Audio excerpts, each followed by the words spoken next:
Hello, my friends. Welcome to my channel. As always, thank you so much for tuning in today.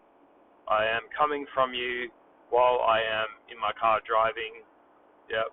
So I'm on hands-free. You're on hands-free. It's all safe as I do this audio recording. Firstly, thank you so much for all of the new subscribers, and I really appreciate it. If you want to reach out to me, you can. I did recently change my Instagram handle, so it is now @algoliath_artist. So it has changed slightly. But if you really want to find me, you'll make the effort and you'll find me. Pretty straightforward. So I wanted to do a quick one and a very short, sharp, straight to the point one. No one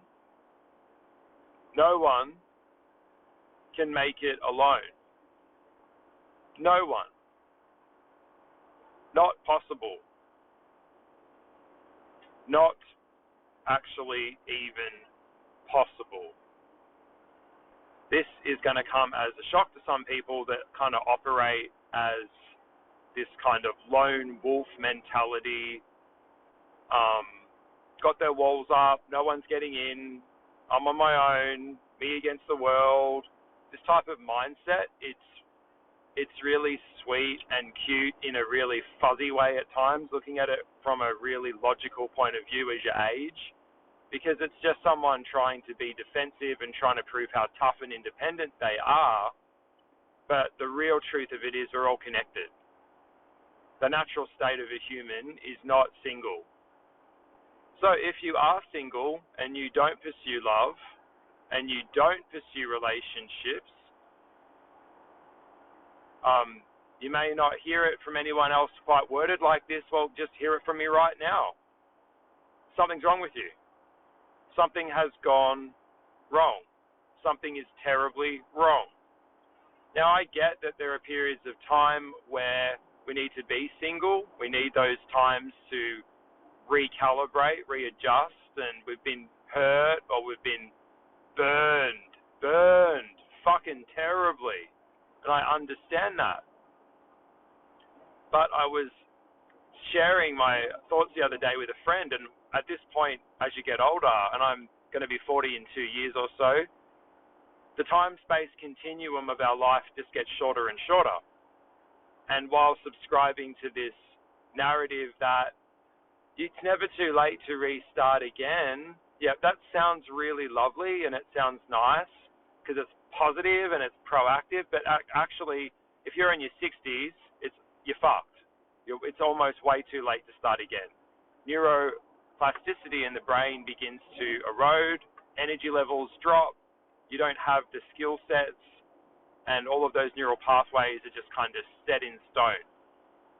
So that's part of being self-aware, is that we're constantly correcting ourselves, going in under a fucking microscope and working out what is it about me that I need to work on. What is it about me that I have to do to improve? Am I open to feedback? Honest feedback? Do I have people that can provide honest, real feedback? Because what happens a lot of the time with these people that live on their own, don't date, don't fuck, don't go out, those neural pathways become very, very reinforced. And we know that energy only goes where intention directs it. So if your energy is stuck and focused on this kind of keeping everything stagnant, keeping everything safe, you're already dying. You are. And don't think you're not. You are. Because you're basically saying a big F-O to life. Because the quality of our life is the quality of the people that we have. So they say that if you want me to find out who you are, then show me your friends. A lot of people don't even have any friends because they can't build friendships anymore, because the way that we relate to each other, and a lot of people are missing the boat entirely now with this Gen X, where they're not actually building relatability skills that can actually build relationships. They're kind of living on their iPads and on their phones and living in the ether of the internet. But the internet isn't real. It's not touch. It's not sensory. Anyone can be anyone on the internet. An internet is a pseudo-relationship thing that isn't really going to last long term, because biologically we're human and we're real. We're flesh and blood. That's what we're actually designed for. Nothing will heal another human more than another human. And nothing will destroy another human more than another toxic human. So, who is around you is really a sum of like the law of your own attraction. This is one of the things that I get very aggressively real when people go into all of this wokey, like fat phobia and all this type of shit. No. How you walk, talk, dress, the car that you drive, the job that you have, everything that you do, your movement patterns, it all comes from you. It comes from who you are, your thought patterns as a person, which is already telling us who you are. And so we can only attract that of what we are. That's just straight up what it is. When people say opposites attract, no, opposites do not attract. What happens, that is a very simple summary statement, and I'm going to explain that to you. Opposites do not attract. Only in nature do magnets do that. Magnetism is a magnet, okay? With humans, what will happen is you'll find someone that has a part of you that you want to integrate into yourself that you don't have, so you want to integrate yourself into that person's orbit. That's what it really means when it says opposites attract. If someone already has something that I want, then what the fuck is there for me to gain or for me to get from connection of that I already have? And you cannot give something that you do not have. And that's a big problem. A lot of people I've noticed in life really think that they're a straight fucking 10 and they're more like a 3. So we've got this over-infantilization of what our worth is and what we're bringing to relationships that isn't real. That's over-dramatized or over-exaggerated. And that's going to get you nowhere. So, what you attract is who you are. And when you want to shift your frequency, it's like being at a dance.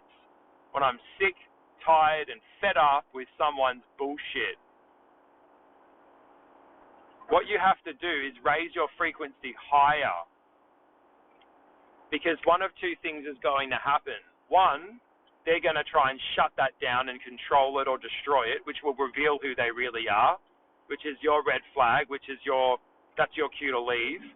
Or two, they have to lift their game.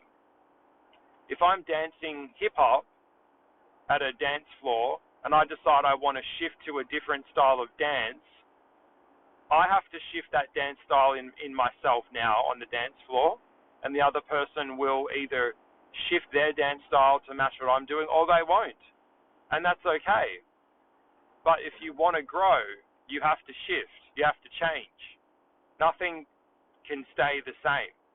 Nothing. We talked about that before. It's grow or die. There's no in between. So when it comes down to the basic bottom line of it is, we need support systems with people that are able to see us, feel us, hear us, understand us, and really get it. But they can only meet you or me as deeply as they have met themselves. That's it. You can't, that's what I was saying before. If your bandwidth and your level isn't at a level where someone else's is, they're not going to be able to understand you. They can't. Their bandwidth can't go that far. And that's when we have to go, me being around this person isn't an act of self-love, it's actually an act of self-hate. Yeah? We just don't like it to see it that way, but that's really what it is. I'll give you an example that I've used before. Say, for example, you're a gay man who's come out of the closet, or you're a gay girl that's come out of the closet and she's owning her truth. This is who she is. She's living her truth. She's in her own authenticity. And now he or she is around someone that is closeted, that's trying to build a relationship with that person, with the gay person that's come out. When they've already come out, they're still in the closet. They're not owning who they are. So you want to build a connection with someone that isn't even in their own truth about the reason of why they're even with you or around you, and you're expecting to actually have a sustainable relationship with that. How is that even possible? That's not possible. So the other person, you're a reflection of the other parts of the other person that they are ashamed of, that they are hiding. Do you understand how crazy that is?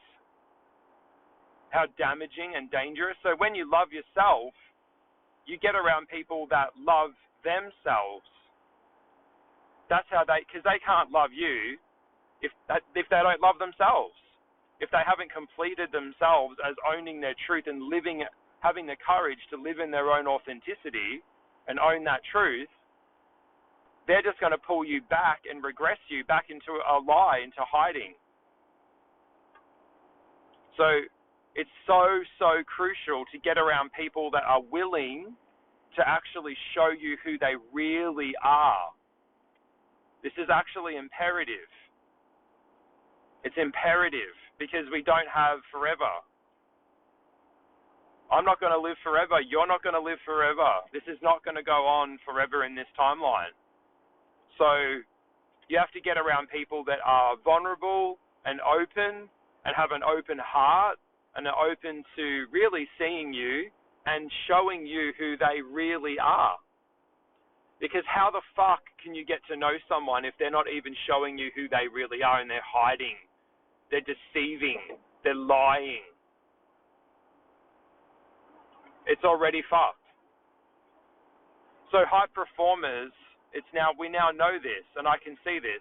It is now scientifically proven that most high performance people come from a background or a family that is generally of the nuclear type, that is a stable family dynamic, that has a support system. It's very, very difficult to feel strong when you don't feel supported. Goes without saying, it's like trying to run on a weak ankle. Your ankle isn't supported, so now you're trying to run on something that doesn't have that proper structure and its support. If the base of it isn't built properly, you're going to have problems. If you have a child that comes from a broken family, it's all fucked up, sexual abuse, drug abuse, dad's an alcoholic, mum's a fucking raging narcissist, how are you going to feel supported? You're going to have to create support systems outside of that family, or get out of the family, which will create trauma. So the top performing athletes, the top performing people, the people that go the furthest, when we trace the cords back to the walls, they have a family, or at least a family figure, and it's genuinely and generally the male. It's a structured figure that creates structure in that person's life. And when we have that enables us to have the building skill set to be able to sustain and build real, long-lasting work ethics, relationships, and structure. When we have no structure and support system in a community or in a family environment or in some kind of tribal existence, you're like a balloon. You just kind of float out into the ether. You're not tethered down to anything. This is not good. So it's very unusual that we'd see like an orphan or someone who comes from an orphanage that somehow goes on to become a world champion.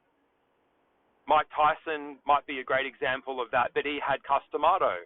A lot of these young men or young women, they need someone to mentor them. Mentorship is very, very important because we can't fabricate or pull strong mindsets from thin air. we have to see it reflected back to us and taught to us how to be strong, how to be capable. This comes from people that are capable, so they can teach you how to be capable. So if I've got people around me that are more knowledgeable than me on a topic that I'm trying to learn, well then obviously I'm going to learn more from people that know more than I do. That's how I'm going to grow. So if you're not around people that are stronger or smarter than you, you will not grow. You can love them and have fluffy conversations with them. And this is kind of where I'm at now in my life when I meet people. Tell me something that I don't know. This gets me excited. Tell me something or show me an angle to life or something that I don't already know so it can add to my expansion. I have triple Sagittarius in my placement, so I'm all about expansion in all ways, in all things. This is how I am. So that's the truth. We need mentorship and we need leaders and we need people that are capable to help teach those skill sets. And we just need a support system. No one can make it alone. And I'm talking about the real support. That's what I'm talking about here. So if they can't understand you, they can't see you, they can't encompass you, it's not real, and it will fail.